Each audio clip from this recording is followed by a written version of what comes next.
오늘 하나님께서 우리에게 주신 말씀 함께 보겠습니다. 고린도후서 4장 7절에서 11절까지 말씀. 고린도후서 4장 7절에서 11절까지 말씀, 저와 여러분이 한 절씩 교독하고 마지막 절을 합독하겠습니다. 우리가 이 보배를 질그릇에 가졌으니 이는 심히 큰 능력은 하나님께 있고 우리에게 있지 아니함을 알게 하려 함이라. 우리가 사방으로 우겨쌈을 당하여도 쌓이지 아니하며 답답한 일을 당하여도 낙심하지 아니하며 박해를 받아도 버림받지 아니하며 거꾸러뜨림을 당하여도 망하지 아니하고 우리가 항상 예수의 죽음을 몸에 짊어지면 예수의 생명이 또한 우리 몸에 나타나게 하려 함이라. 우리 살아있는 자가 항상 예수를 위하여 죽음에 넘겨짐은 예수의 생명이 또한 우리 죽을 육체에 나타나게 하려 함이라. 아멘. 오늘 제 위에 피어나는 십자가의 은혜라는 제목으로 함께 말씀을 나누도록 하겠습니다. 명절 연휴의 끝자락, 오늘 수요 오전 예배에 오신 모든 성도님들을 주님의 이름으로 환영하고 축복합니다. 오늘은 교회력으로 사순절이 시작하는 제 수요일입니다. 유대인들이 그들의 달력을 중심으로 한 해 삶의 일상을 세워갔던 것과 유사하게 초대교회에서는 예수님의 생애를 중심으로 한 해의 삶을 세웠는데요, 그들은 먼저 예수님께서 부활하신 그 주일을 기점으로 안식일을 그 주일로 바꾸게 됩니다. 그리고 그 주일에 예배와 말씀, 그리고 성찬과 세례의 의식들을 세웠습니다. 그리고 또한 이 땅에 오셔서 복음을 전하시고 또 고난 당하셔서 죽으신 후에 부활하신 그 모든 기간들을 기념하면서 대강절, 성탄절, 또 사순절, 고난주간, 또 부활절, 오순절 등 한 해 주기로 이렇게 배치를 해서 이렇게 기념하였던 것을 보게 됩니다. 이것이 교회력입니다. 특별히 사순절은 이 교회력 가운데 예수님의 고난당하심과 죽으심, 그리고 부활의 사건을 기념하는 절기입니다.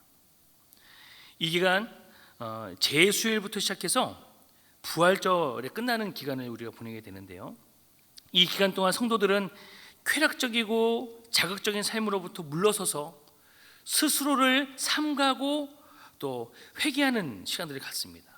경건의 시간들을 갖게 되는 것이죠.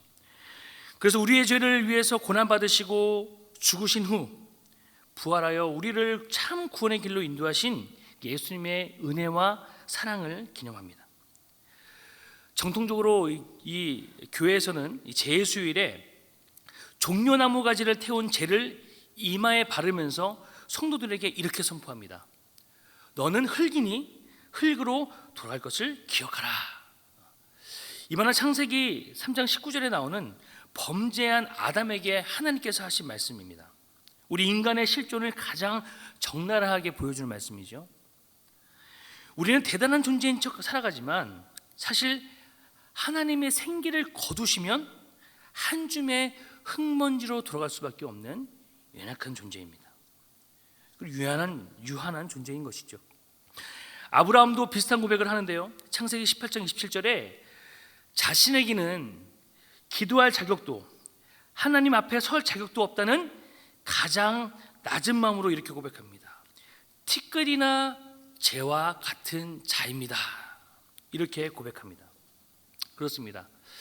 하나님 앞에 서면 누구도 자신의 연약함과 자격 없음, 죄인됨을 부인하지 못합니다.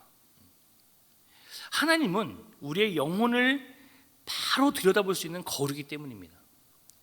혹시 이런 생각하고 있지 않습니까? 혹시 나는 그런 대로 괜찮은 사람이야, 이렇게 생각하고 있지 않습니까? 또는 나는 주변 사람들에게 인정도 받고 또 윤리적으로도 괜찮고 도덕적으로도 흠이 없이 살아가고 있고 법규도 잘 지키고 있으니 이만하면 괜찮지 않나? 이런 생각을 할 수도 있습니다. 그러나 하나님이라는 거울 앞에 서면 우리는 어떤 모습일까요? 아브라함처럼 하나님 앞에서 한없이 작은 자신을 발견하고 티끌이나 재와 같은 자입니다 라고 고백했던 그 아브라함을 기억했으면 좋겠어요. 나는 티끌과 재와 같사오니. 이제 오늘 우리는 재의 수요일, 이마에 재를 바르는 심정으로 이 자리에 앉아 있습니다. 재는 무엇입니까? 다 타버린 것입니다. 생명이 끝난 상태입니다. 더 이상 태울 것이 없는 완전한 소멸을 의미합니다. 그런데 오늘 설교 제목을 한번 생각해 보세요. 뭐였죠? 재 위에 피어나는 십자가의 은혜입니다. 세상에서는 다 타고 남은 그 재는 끝을 의미합니다. 이 기독교 신앙 안에서 재는요, 새로운 시작의 밑거름입니다. 죽음이 선포된 그 자리, 나의 자아가 잿더미처럼 된 그 자리에서 비로소 피어나는 것이 바로 십자가의 은혜이기 때문입니다. 오늘 본문인 이 고린도후서 4장은요, 이 역설적인 진리를 질그릇과 보배라는 비유를 통해서 우리에게 들려줍니다. 오늘 말씀을 통해서 사순절을 시작하는 우리의 마음가짐을 새롭게 하고 또 우리의 연약함이 어떻게 하나님의 능력이 되는지 깨닫게 되는 은혜가 있기를 주님의 이름으로 축원합니다. 첫 번째, 함께 읽겠습니다. 우리는 깨어지기 쉬운 질그릇입니다. 네, 본문 7절 말씀 함께 읽겠습니다. 시작. 우리가 이 보배를 질그릇에 가졌으니 이는 심히 큰 능력은 하나님께 있고 우리에게 있지 아니함을 알게 하려 함이라. 아멘. 바울 사도는 우리 인간을 가리켜서 질그릇이다라고 표현합니다. 당시에 질그릇은 귀한 그릇이 아니었습니다. 금그릇이나 은그릇처럼 장식장에 모셔두는 그런 그릇이 아닙니다. 시장에서 몇 푼이면 살 수 있는 흙으로 빚은 그릇, 그리고 쓰다가 깨지면 그냥 미련 없이 버리면 되는 그런 일회용 그릇과 같았습니다.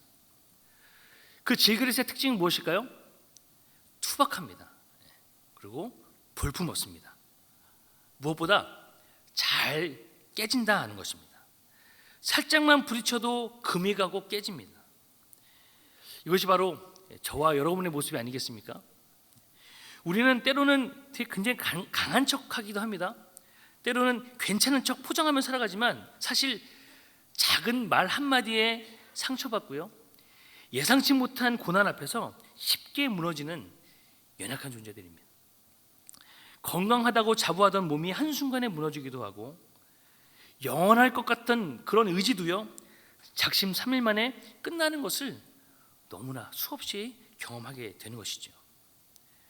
이 재의 수요일은 바로 이것을 인정하는 날입니다.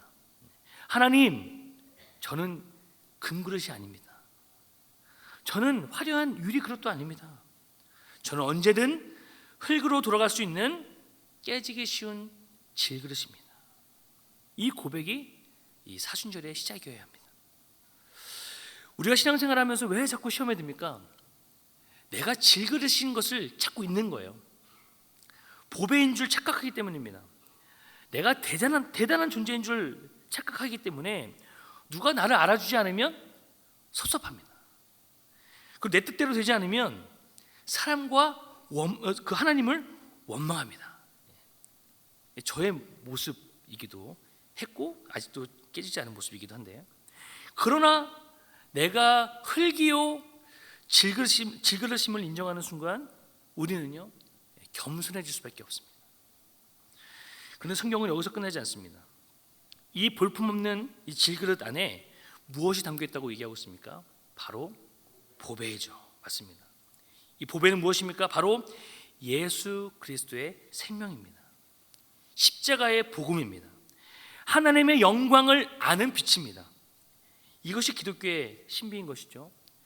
세상은요, 보배를 담으려면 아주 튼튼한 금고가 필요하다고 얘기합니다. 귀한 것은 화려한 곳에 담아야 어울린다라고 얘기를 하죠. 하지만 하나님은 천하보다 귀한 예수님 생명을 금이 가고 깨지기 쉬운 저와 여러분 질그릇 안에 담아 주셨습니다.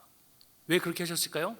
7절 하반절에 그 이유가 나오는데요, 이는 심히 큰 능력은 하나님께 있고 우리에게 있지 아니함을 알게 하려 함이라. 그릇이 화려하면 사람들은 그릇을 칭찬합니다. 이야, 이 그릇 진짜 화려하다, 진짜 멋있다. 하지만 그릇이 투박한 질그릇인데 그 안에 눈부신 광채가 뿜어져 나온다면 사람들은 그 질그릇 자체를 보는 것이 아니라 그 안에 내용물을 주목하여 보지 않겠습니까? 하나님은 우리의 약함을 통해서 하나님의 강함을 드러내기를 원하십니다. 나의 깨어짐은 곧 하나님의 능력이 흘러나오는 통로가 되는 줄 믿습니다. 두 번째, 함께 읽겠습니다. 시작. 사방으로 우겨쌈을 당하여도. 질그릇 안에 보배를 담고 살아가는 성도의 삶에 구체적으로 어떤 모습들이 나타나게 될까요? 대표적으로 사방으로 우겨쌈을 당한다라는 표현을 썼는데요. 8절과 9절 말씀 함께 읽겠습니다. 시작. 우리가 사방으로 우겨쌈을 당하여도 쌓이지 아니하며 답답한 일을 당하여도 낙심하지 아니하며 박해를 받아도 버림받지 아니하며 거꾸로 뛰림을 당하여도 망하지 아니하고. 아멘. 여기서 네 가지 고난의 상황이 나오게 되는데요.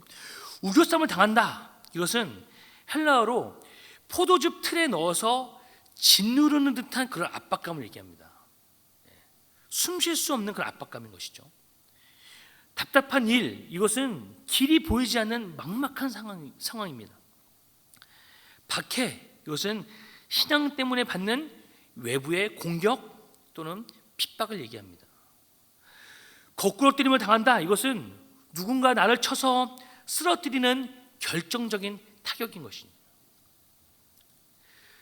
질그릇인 우리는요, 이러한 일을 당하면 굉장히 치명적입니다. 그렇죠? 당연히 깨질 수밖에 없어요. 으스러져서 가루가 됩니다. 근데 바울은 이런 일을 당해도 쌓이지 않고 낙심하지 않고 버림받지 않고 망하지 않는다라고 선포합니다. 어떻게 이것이 가능합니까? 질그릇 자체의 내구성이 튼튼해서가 아닙니다. 내 안에 계신 보배, 주 예수 그리스도의 생명력이 질그릇인 나를 붙들고 있기 때문인 줄 믿습니다. 재수일, 우리는 우리의 인생이 잿더미처럼 그렇게 변해버린 것 같은 순간을 마주할 때가 있습니다. 잿더미처럼 변해버린 것 같은 그런 상황을 마주할 때가 있어요. 사업이 어려워지고 또한 자녀의 문제로 속에 타들어가고 건강의 적신호가 켜질 때에 우리는 이젠 끝이 되어 가는구나. 이제 내 인생에 쟤만 남는구나. 진짜 끝을 향해 가는구나 라고 생각할 때가 있는 것이죠. 하지만 십자가의 은혜는요, 바로 그 재 위에서 피어나게 된다는 것입니다.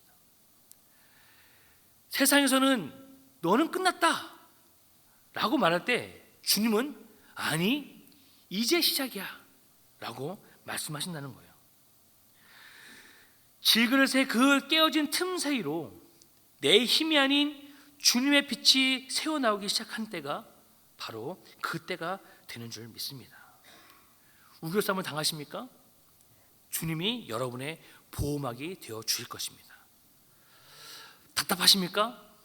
주님이 여러분들의 유일한 탈출구가 되실 것입니다. 주님을 찾고 주님을 묵상하고 주님을 바라보고 주님과 동행하며 주님과 함께 나아가야 하는 것이죠.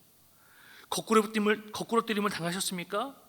부활의 주님이 여러분을 다시 일으켜 세우실 줄 믿습니다. 시편 37편 24절에 이런 말씀이 있습니다. 넘어지나 아주 엎드러지지 아니함은 여호와께서 그의 손으로 붙드심이로다. 이것이 오뚜기 같은 성도의 삶인 줄 믿습니다. 그렇다면 이 사순절 기간 우리는 어떻게 지내며 살아야 할까요? 세 번째, 함께 읽겠습니다. 예수의 죽음을 몸에 짊어지는 삶. 이것을 살아야 됩니다. 10절 말씀 함께 읽겠습니다. 우리가 항상 예수의 죽음을 몸에 짊어짐은 예수의 생명이 또한 우리 몸에 나타나게 하려 함이라. 아멘. 여기 중요한 부분이 나옵니다. 예수의 생명이 나타나기 위해서 반드시 예수의 죽음을 짊어져야 한다는 것이죠. 무슨 뜻이냐면 나의 예차, 나의 욕심, 나의 교만, 나의 고집을 예수님과 함께 십자가에 못 박는 것을 의미합니다. 더 이상 주님, 저는 없습니다. 오직 주님으로만 가득 채워진 삶을 살기 원합니다. 이런 고백을 우리가 올려드려야 된다라고 하는 것이죠. 오늘 우리는 이마에 죄를 바르는 심정으로 사순절을 시작합니다. 죄는 죽음입니다. 나는 죽었습니다. 내 혈기도 죽었고 내 자존심도 죽었고 내 인간적인 계산도 죽었습니다 라고 선포하는 것입니다. 우리가 왜 가정에서 또 교회에서 직장에서 왜 서로 부딪히고 왜 소리가 나고 왜 그렇게 시끄러운 걸까요? 내가 덜 죽어서 그렇습니다.